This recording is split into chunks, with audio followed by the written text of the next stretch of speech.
CDL Book Club, Jeff Mills right here on the CDL Book Club grounds, and we're getting ready to perform the CDL pre-trip inspection, the greatest pre-trip inspection, Class B for Maryland license holders only. All right, so I'm installing my keys in my pocket, and the wheel is chalked. And we're going to go inside using 3 points of contact.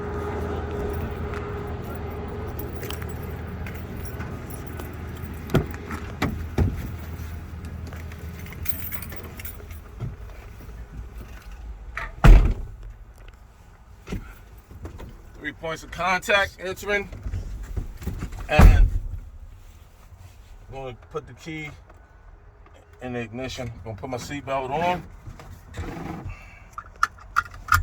and then we're going to begin.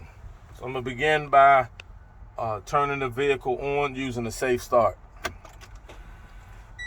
want to point out that my ABS light is right here, and my ABS lights went out, so they properly work.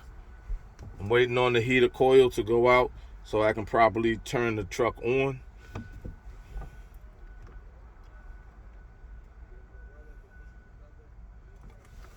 All right.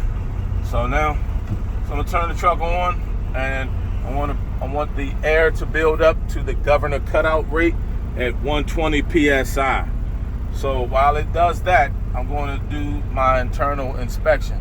So I'm gonna start with my city horn, my air horn. They properly work. My windshield is not cracked, not broken, and secure. No obstructions, no outdated stickers. The seal around the windshield is not dry rotted or frayed. My mirrors, my flat mirror, spot mirror, and my hood mirrors and the side mirror. These are my traffic monitoring devices.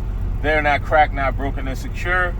They're clean, and the brackets are don't have any illegal welds, and they have no loose or missing parts.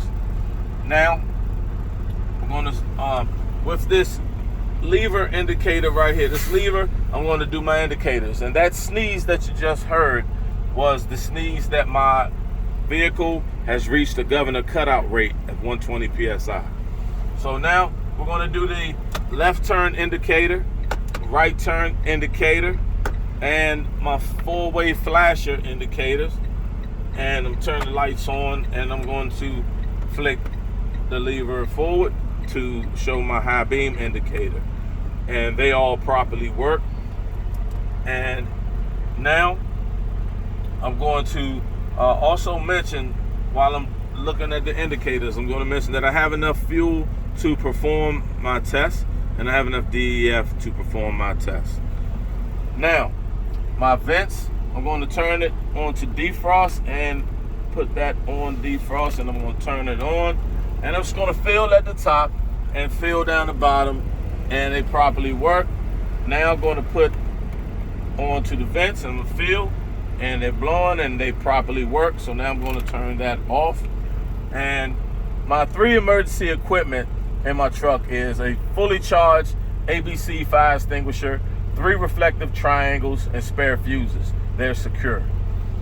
Okay, so now I'm going to perform my parking brake test. And for the Class B, you're not going to touch the red trailer brake. You only have to concern yourself with the yellow parking brake. So I'm going to do the parking brake test, and I'm going to put my vehicle, I'm going to leave the parking brake applied. Let me show you something real quick. You see the check engine light come on? Just tap the accelerator so they'll go out, and then get back to what you was doing. The parking brake test. I'm going to put the vehicle in drive. I'm going to leave the parking brake applied, and I'm going to tap the accelerator to tug against the parking brake, and it should hold starting now. So I'm going to put the vehicle in drive, and I'm going to tap the accelerator. Parking brake held, it properly worked. Put the vehicle in neutral and explain my service brake test. Now, for my service brake test, I would drive 5 miles an hour forward, apply the service brake, and the vehicle should not pull to the left or pull to the right. No unusual feeling.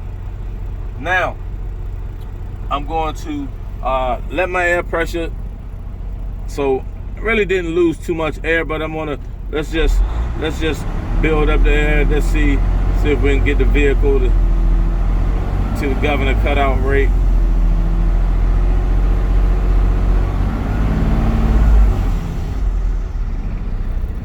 All right, so I have enough air to perform my test. The vehicle is at the governor cutout rate of 120 psi.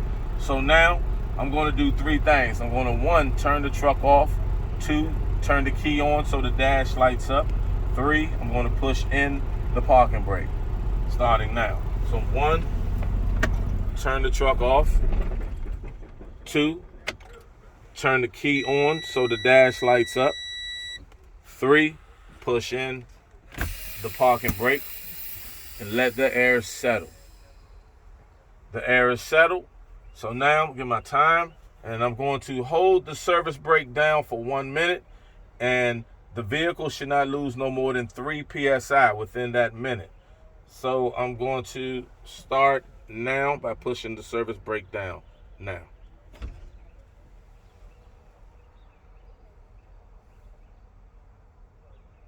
So I'm looking at my time, and I'm looking at the gauges also, and making sure that the vehicle does not lose no more than 3 psi within a minute.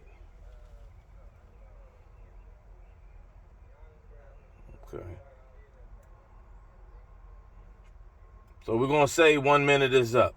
So we're going to take my foot off the service brake and say that the vehicle did not lose no more than 3 psi. And now I'm going to fan the brakes down to 60 psi, and the low air pressure buzzer and indicator should come on. This is the reason why you must have the key on, so that the low air pressure buzzer and indicator will come on. And then I will continue to fan my brakes down to 40 to 20 psi, and the parking brake that I pushed in should pop out. Starting now.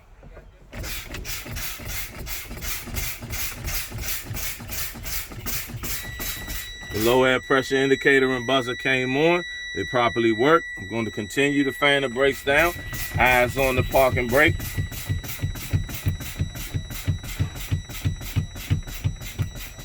The parking brake popped out. It properly worked. So now I'm going to get out. I'm going to leave the key on. I'm going to leave my lights on. And I'm going to turn on the 4-way flashers. And we're going to get out using 3 points of contact. And I'll meet you at the front.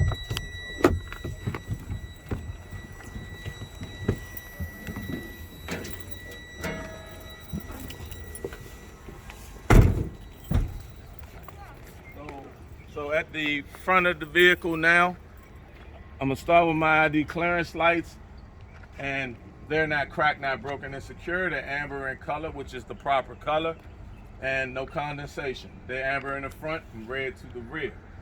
The headlights, they're not cracked, not broken, and secure. They're clean and clear. The proper color is clear. No condensation. The turn signal lights in the front and on the side of the vehicle and on the driver's side, they're not cracked, not broken, and secure. Amber in the front, red to the rear, with no and its proper color, amber. Now the vehicle is balanced, which means the suspension is balanced, and if it wasn't, then I would place the vehicle out of service. No leaks or puddles or broken glass underneath the vehicle. If I had that, I would place the vehicle out of service. The tag is securely mounted, no outdated stickers.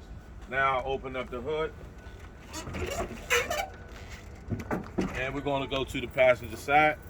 On the passenger side, the only thing we want to mention is the windshield washer fluid reservoir. It's not cracked, not broken, and secure, and the cap is hand tight. Now we go to the driver's side,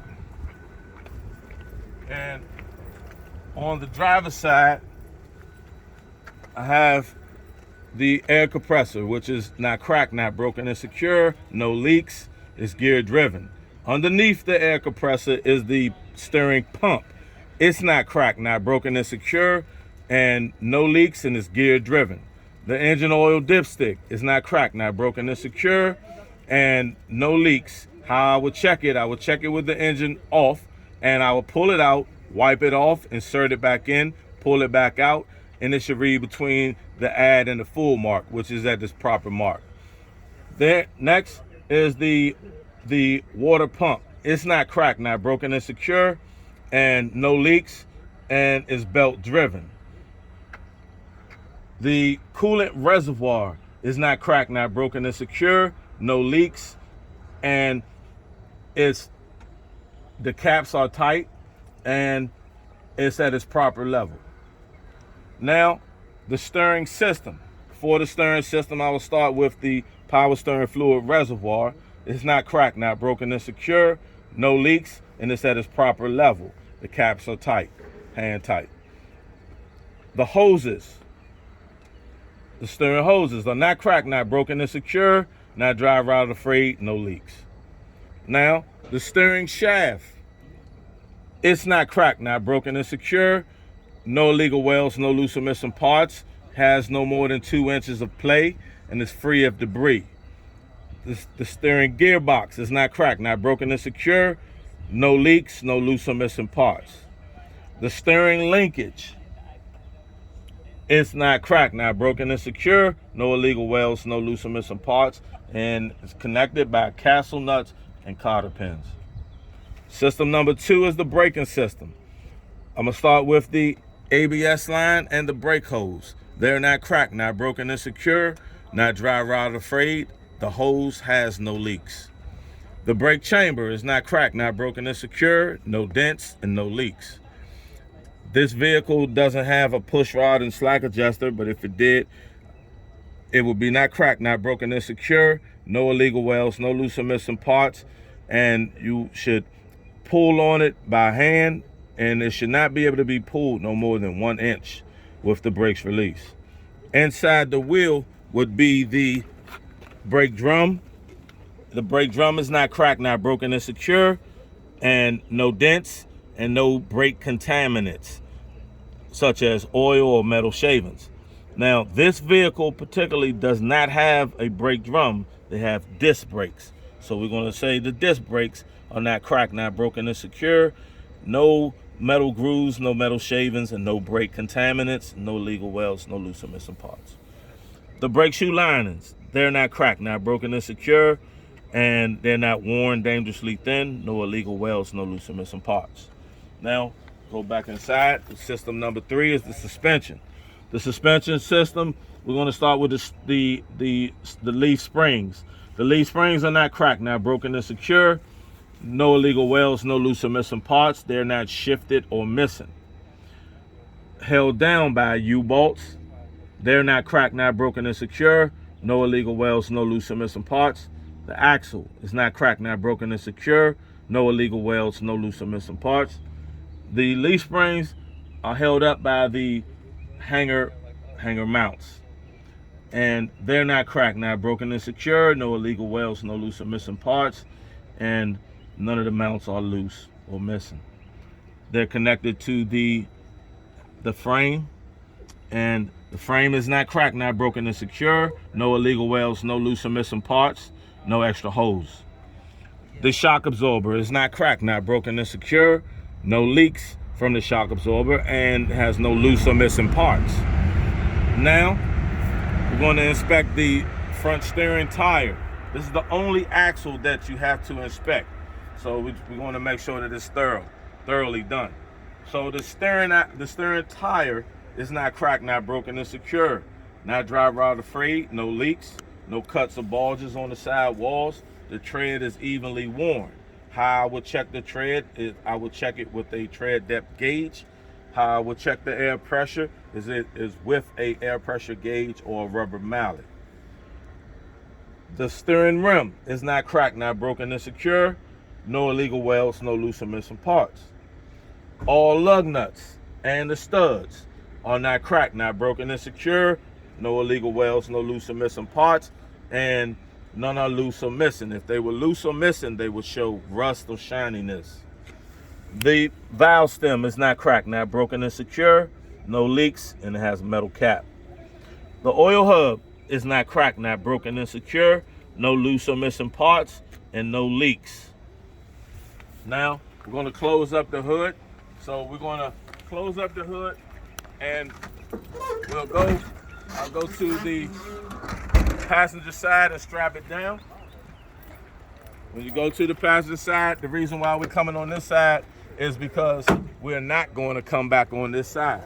And then we're going to go to the driver's side and strap it down. Now, we're going to start with the DEF tank. It's not cracked, not broken, insecure, no leaks. The cap is hand tight. The fuel tank is not cracked, not broken, insecure, no leaks. The cap is hand tight with a rubber seal and a metal chain, held up by metal and rubber straps. The air tanks. The air tanks are not cracked, not broken, insecure, no leaks, and drain daily, free of condensation. Now, the batteries are here on this particular truck, but wherever the batteries are, you're going to say, you want to mention first the battery box is not cracked, not broken, insecure, no loose or missing parts. Inside the battery box are the batteries. They're not cracked, not broken, insecure, no leaks from the batteries, no corrosion around the posts, and the cables are not dry rotted or frayed. Now, also, let me show you on this truck right here. So you have the DOT tape and reflectors. They're not cracked, not broken, insecure. They're clean and they're proper color. Now, we go to the rear, and we have at the rear of the vehicle, we have the DOT tape. They're not cracked, not broken, insecure. They're clean and at the proper color. The left turn signal, the right turn signal, the four-way flashers, and the brake lights are red in color. That's the proper color. They're not, and they have no condensation. Not cracked, not broken, insecure. The reverse light is not cracked, not broken, insecure. It's white in color. That's the proper color. No condensation. The tag light is not cracked, not broken, insecure. It's white in color with no condensation. White is the proper color. And at the end now, I will have my checklist, and I will go through the checklist for the Class B, and I will just make sure that I covered everything before I said that my pre-trip is complete. So I'm just going to go back over everything, even though I went over it with the checklist, but I just want to look at everything. So I just did the lights, so I know that's done. The DOT tape, that's done. The air tanks, they're done.